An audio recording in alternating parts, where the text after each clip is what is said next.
What's up mga kapatid? Nagbabalik na naman si Boss Lucio at sa video natin ngayon, ano na nga ba ang best mobile streaming app, okay, para sa ating mga smartphone, okay, kung wala kang PC pero gusto mo mag-live stream ngayong 2024. So marami akong mga natatanggap na email. Actually guys, pasensya na po talaga, hindi ko kayo nare-replyan dahil nga naging busy tayo gumawa ng mga video, okay, sa ibang content. Yun nga yung mga pagiging prankster natin or yung paggawa natin ng mga comedy video. That's why hindi ko na talaga nabigyan ng focus itong ating tech channel. Pero mga kapatid natin, syempre, I promise, okay, this coming month ay magiging active na tayo dito rin sa ating channel na to. Kaya kung gusto nyo pa maging updated sa ating mga streaming tips, PC build at unboxing guys, don't forget to like, share, and comment, subscribe at yung malita bell para lagi kang updated sa ating mga ginagawang video. So tara, umpisa na natin.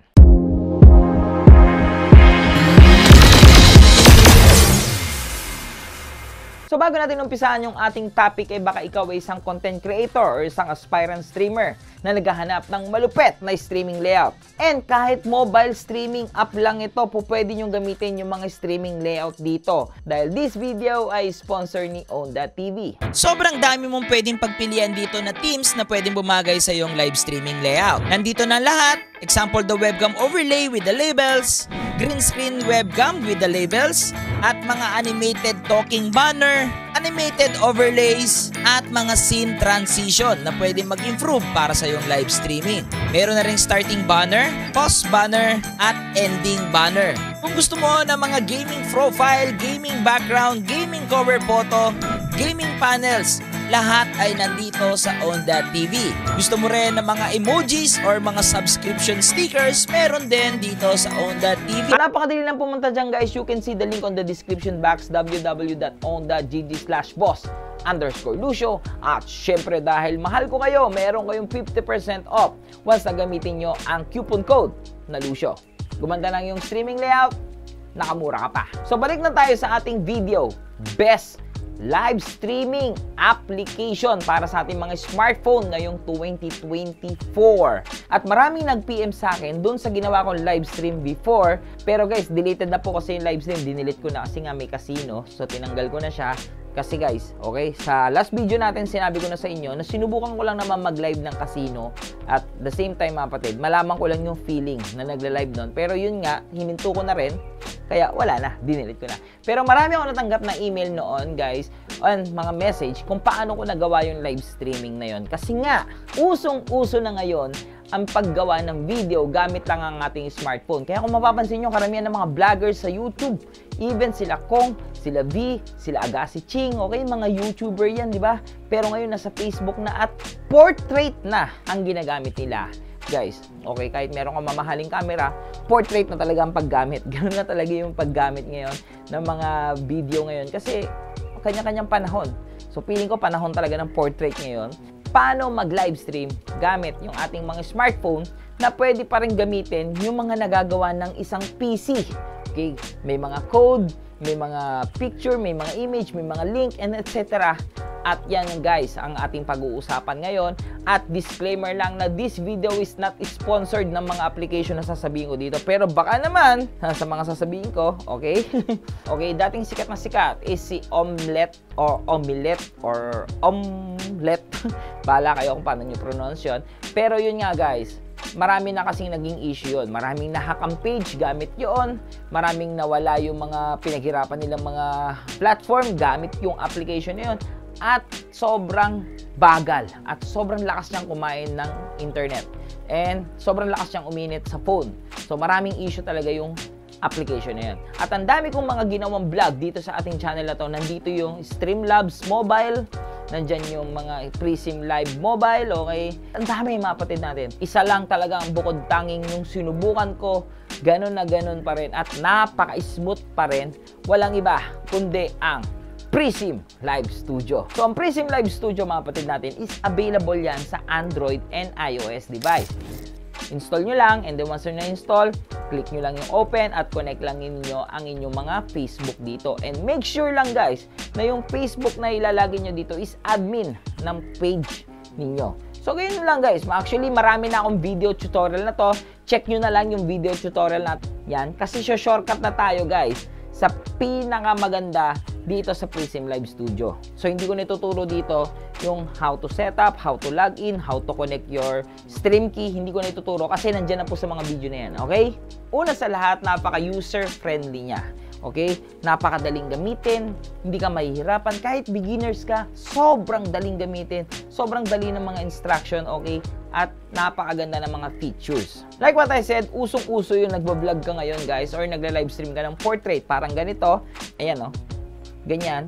At ang maganda dito sa Prism Live Studio, may built-in na siyang filter. Okay? Filter, ano maganda dito, guys? May mga filter siya. Click nyo lang yung smiley face. Meron kayo dito nga mga cute, you di ba? Nagpapalit-palit yung tsura ko. And natural, sharp, depende sa kulay na gusto mo. Okay, pwede mo pang i-edit yan. Pwede mo patangusin yung ilong mo. Pwede mo blush on yung lips mo. Pwede. Guys, built-in na yan dito at hindi mo na kailangan pang mag-download ng ibang application. So, kita nyo, instant puti tayo. Pwede mo dagdagan yan. Oh. Bigla tayong pogi, no? Isa pa sa pinamaganda dito ay napakadali maglagay ng mga outsourced link or yung mga third-party links. Swipe left lang po natin, lalabas itong media, playlist, text, web. Pwede kayo maglagay dyan ng kung ano-ano. Pwede kayo maglagay ng media. Pwede kayo maglagay ng video and photo, and etc. Gusto mo ilagay. Okay, etc. Yan. Web, pwede rin mga links, and etc. Text, pwede rin text. At ang dami mong choices dito, hindi ka na mahihirapan. Nandito na, i-click mo na lang. Pwede ka na maglagay ng countdown, kung New Year na, okay, ng YouTube mo, pwede mo lagay Facebook mo. Lahat yan built-in na dito, hindi ka na mahihirapan. Hindi ka gaya ng ibang application, kailangan mo pang kunin sa ibang source ng link, okay, and then tsaka mo ilalagay doon. Like the Streamlabs Mobile, kukunin mo pa yung link sa ibang platform and then lalagay mo sa kanya. Dito, guys, puro plug and play lang, puro pindot-pindot ka lang. So, caption, sticker, pwede lahat yan dito. At napakadali lang. Pag ayaw mo, pwede mo i-cancel. That's it. Pwede rin dito yung mga filter na mga kung ano-ano. Like yung gusto mo yung mga may gagamba sa muka, yung mga sikat sa Snapchat, meron din dito sa Prism Live Studio at updated ito. Isa sa pinaka nagustuhan ko dito sa Prism Live Studio, bukod sa mga sinabi gusto nyo yung features sa kanya, ayan na, ito na yung sagot dun sa mga nagtanong sa akin, dun sa live stream namin, dun sa laban ng basketball nila 150. Guys, 2 oras na live yun ha.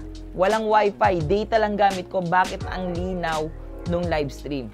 At hindi naubos yung data ko, guys, ha? Hindi naubos yung data ko. At guys, ha? Kasi once na-click mo yung ready, may lalabas po dyan ng mga option. So kung gusto nyo, saan nyo po kayo mag-live stream, ang bawa, yan po yung napili nyong page. Bawa kung ano man yung page ninyo.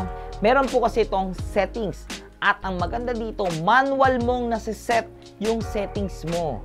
At guys, kung kayo yung matagal ng fan ni Boss Lucio, tinuro ko na sa inyo yan, the bitrate, the quality resolution, lahat yan ay related sa internet consumption nyo. The more the bitrate you add, the more consumption sa inyong internet. So kung naka-data kayo, sobrang importante ng consume ng data. Okay? Siyempre hindi ka naman naka-wifi na naka-plan ka, 'di ba, na unlimited dyan, whole 24 hours. Paano pag naputol na yung data mo or naubos na, di naputol din yung live mo. So click nyo lang po itong settings. Pwede kayo mag-set dito ng resolution. Sinet ko lang po yung live ko noon ng 720 pero malinaw na yun, guys. Dito sa video quality, adaptive po ang pinili ko para pwede po siya mag-adjust, okay, ng mas malinaw or kung medyo mahina yung data natin, medyo bababa siya.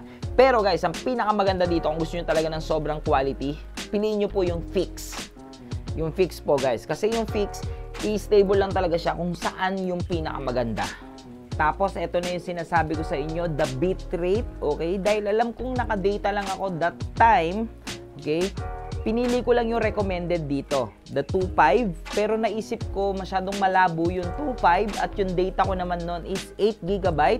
So tingin ko, the 3 Mbps is kaya or the 3000 kbps. So pinili ko nun dito is 3000 para sa 720p ko. Yun yung maganda dito sa Prism Live Studio, maraming option. Kung naka-wifi naman kayo at mataas ang plan ninyo, I recommended the 6000, guys, para sobrang HD ng inyong live stream. Tapos syempre the FPS, may 60, may 30 at may 24 naman. Kung steady lang naman ang inyong live stream, guys, mas recommended ko 24 lang, guys, para tipid. Pero again, kung kayo naka-wifi naman, huwag nyo lang tipirin, mag 60 na kayo. At the keyframe interval, guys, 2 seconds is pinaka-safest Huwag kayong magwa 1, okay lang mag 3. That's it. Ready na po ang lahat at go live lang kayo. Again, kung may problema kayo sa RTMP or the stream URL, napakadali lang noon guys. Makita nyo lang yun sa inyong mga Creator Studio. Ganun lang kadali gamitin itong Prism Live Studio, di ba? So ngayon, uulitin ko, hindi ako binayaran ni Prism Live Studio para i-promote ito. Marami lang ako natanggap na PM talaga kung ano pa yung pinaka the best live streaming application para sa mga smartphone. So mga kapatid, sana nakatulong tong video na to sa inyo. Pwede nyo subukan dito at ang Prism Live Studio is napaka-flexible na application. Kung gusto mo ng gaming or IRL o the in real life live stream guys, pwede nyo rin siyang gamitin pang vlog. Napaka-flexible ni Prism Live Studio. Kaya para sa akin, siya pa ang pinaka-the best na live streaming application ngayong 2024. So mga kapatid natin, again, maraming salamat sa lahat ng mga tumapos ng video na to. Kung kayo gusto nyo pa makita ng mga PC build, streaming tips at unboxing guys, don't forget to like, share, and comment, subscribe at yung malita bell para lagi nyo updated sa ating mga ginagawang video. Again, this is Luis D. Ortebes, aka Boss Lucio, ang inyong stream coach para sa inyong mga stream and tech problem. Happy streaming!